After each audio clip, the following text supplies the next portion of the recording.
This is Abe Friedtanzer from Awards Buzz. Very excited to be speaking with Gabriel Luna about The Last of Us. How are you today? Oh, I'm doing well. Thank you, Abe. How are you? Good. What is it like being part of a show that's this popular and requires such insane levels of secrecy before we all see the episodes? Oh, I think the more you can just kind of push it out of your mind and kind of appreciate kind of being inside it and not seeing the forest for the trees type situation. Um, I think it makes it easier, maybe. I think there's a kind of a little bit of an insulation there that helps uh, kind of maintain all the secrets. My my tripod was like slowly doing kind of a boom down. I don't know what it was doing. It was creative camera work. Um, so it's an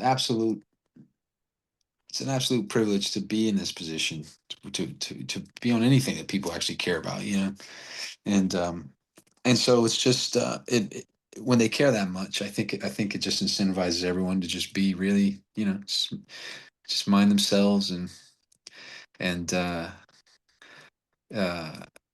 because it's exciting as a lot of this is. It's going to be so much more exciting when it just kind of sideswipes everyone and hits them like a ton of bricks from out of nowhere. So um, yeah, I've been in a lot of these types of things that are really secretive, and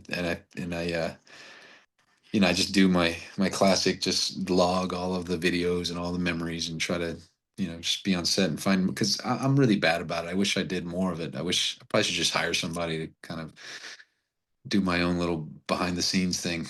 But it's just because you're there on the day and you're just kind of soaking it all in, and sometimes you forget. You know, I mean, I don't forget. I have it in my memories, but sometimes you just forget to kind of document it. Um, but yeah, no, I think we all are care so much about it and work so hard making it that I think it's pretty easy to keep the secrets.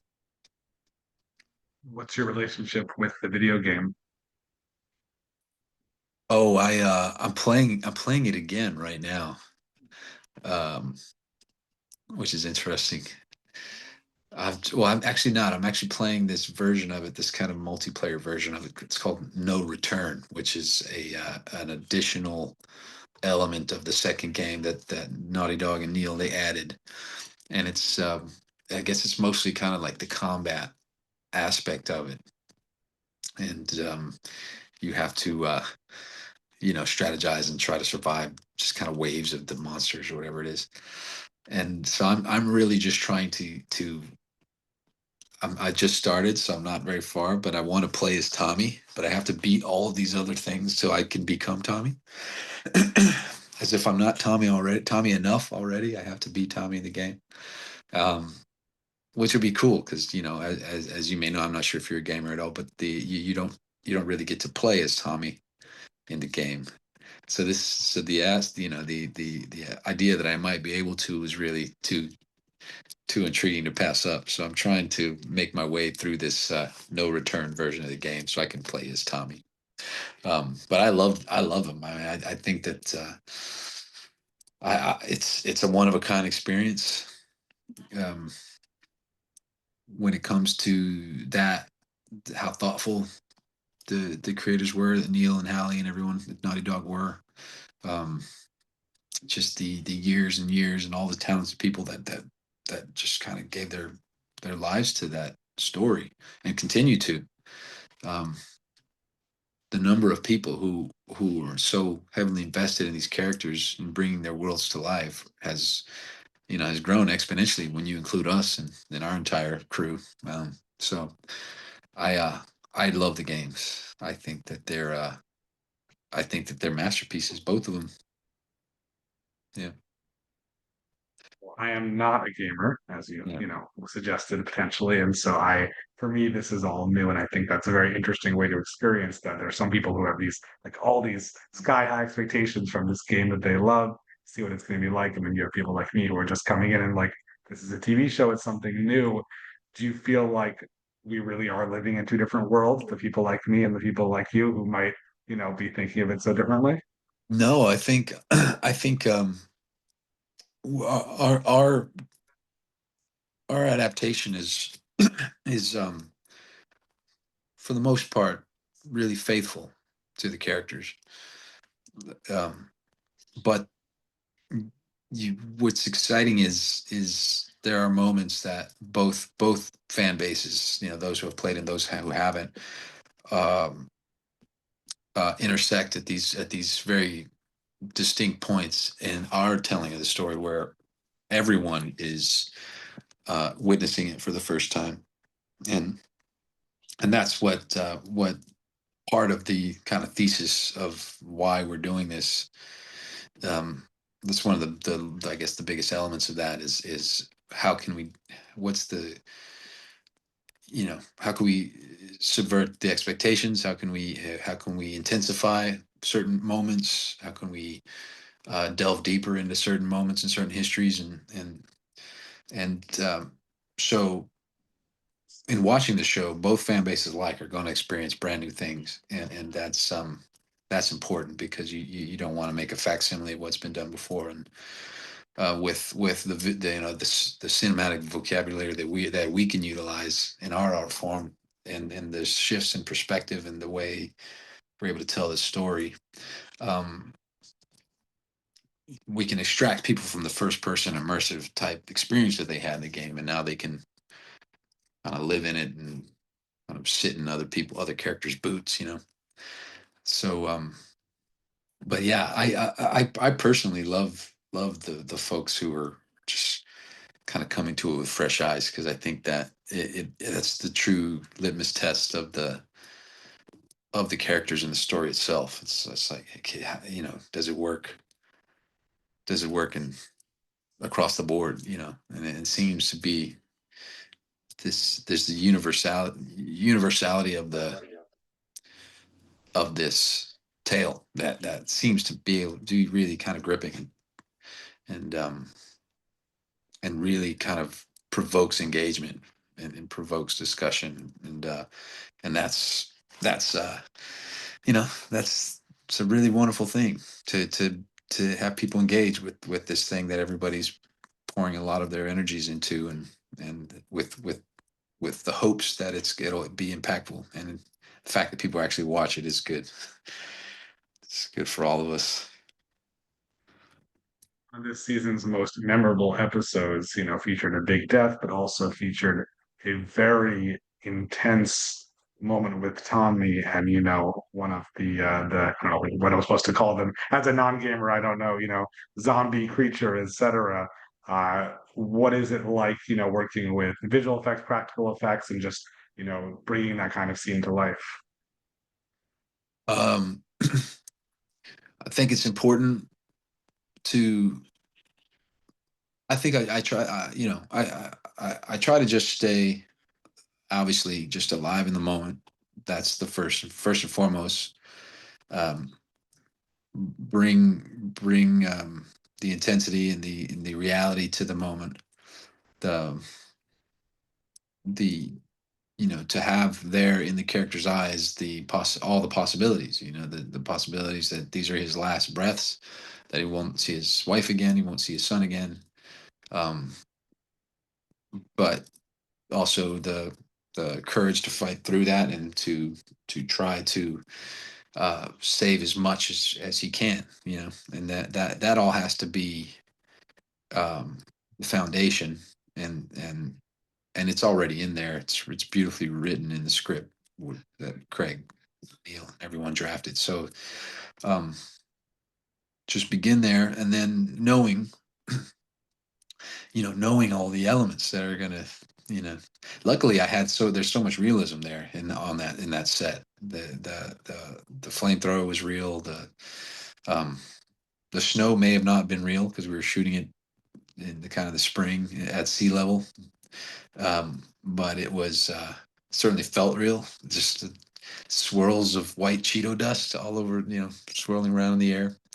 Um, the just the environment, everything. They gave us so much just to live in. So uh, you start there, and then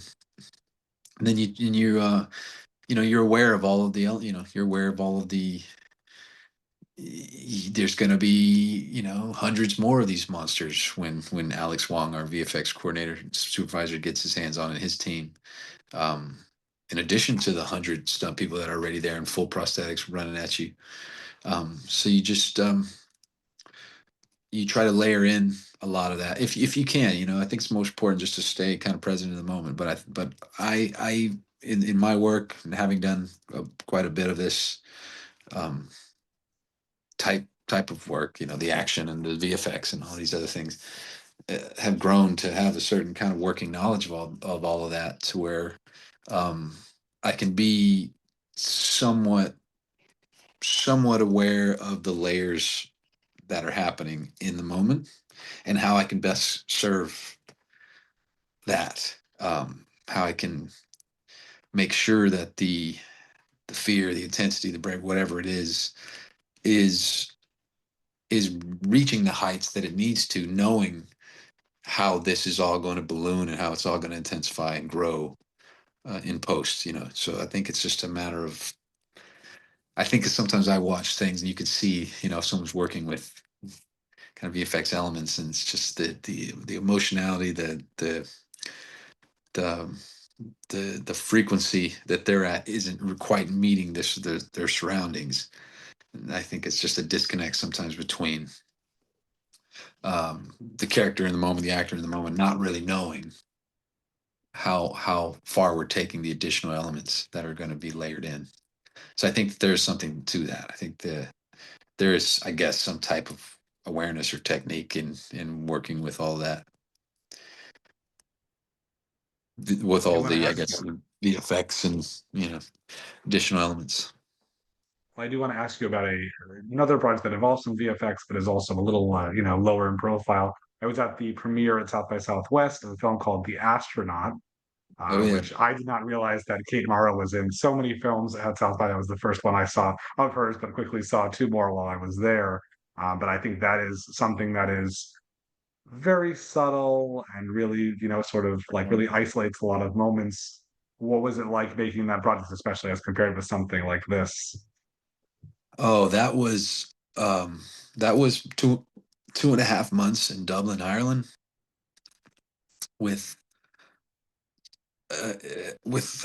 in kind of this the house that we shot at, this really beautiful house in the Wicklow Mountains. Um, that one felt just nice and cozy. Sitting there in my Aran wool sweater, hanging out with Scarlett, who plays our daughter, who hasn't grown a single inch since we shot that back into the fall of 23. So it's just she's just going to be a little person, I think. Um, there with Kate and with Lawrence and just everyone together. We were always kind of together. We found this one room in that house that served as our kind of cozy little green room, and just have our chats, read our books, play some chess with Lawrence, dude. It just, yeah, just different but the same in a lot of ways. I think what was it's very sprawling, and it's a huge crew that we deal with in The Last of Us, but somehow we always found ways to kind of tighten the bonds, and like tighten the circle, with the crew, with the cast. Just always find ways to stay together and to stay at the ready. Um, which is how you kind of have to work on these indies. You got to kind of stay together, and it's how I work. That's how I've worked my entire career since I started this when I was 18 years old. I see a lot of benefit just to always, your best ability is availability. If you can just be there, ready, prepared, um, as I said, kind of tighten the circle. I think it serves the process. I think it serves the piece, and that's what I was really interested in, and very happy to see occur with The Last of Us, and the culture there is everyone is just so enthusiastic, and and we found ways to stay around each other, and I think it translates to the screen really well. We had this big tent that they would always set up when it's especially when weather got kind of cold, and I think Isabella called it Couchella because it was kind of like one of the VIP tents, I guess, at Coachella. But it's oh, do I still got you? I think it's frozen. It's I don't know. Oh, There okay, you're there you back. go. There you go. Yeah, yeah. So yeah, just to keep everyone together, they'd give us these tents, and I'm always on set anyway, but instead of having to go all the way back to base camp to your trailer, we could just hang out on these couches in this big tent with all these space heaters that Isabella uh, affectionately calls Couchella because of all the couches. And so yeah, so the astronaut, Last of Us, I guess the similarities there were were greater than maybe I would have expected. But there is kind of a cool energy of just being, you know, a theater company in the dressing room waiting to go on kind of atmosphere, which is good. Well, before I let you go, what are you watching? What have you seen recently on TV that's really sticking with you? Oh, I finally got to catch up on Andor and Severance. Um, I was kind of working, and then we were on the press tour, and so yeah, I just finished Andor, which was just spectacular. Um, Severance, I really love. Britt Lower is a Britt Lauer is a friend of mine, and we did a short together some years ago. Um, really like that one. What else do I watch? The Wrexham, the Wrexham documentary with Rob and Ryan. I know Rob a bit, and that I like that show too. But wow, what else did I see? I went to go see Final Reckoning in the theater in 4DX, which was which is an experience.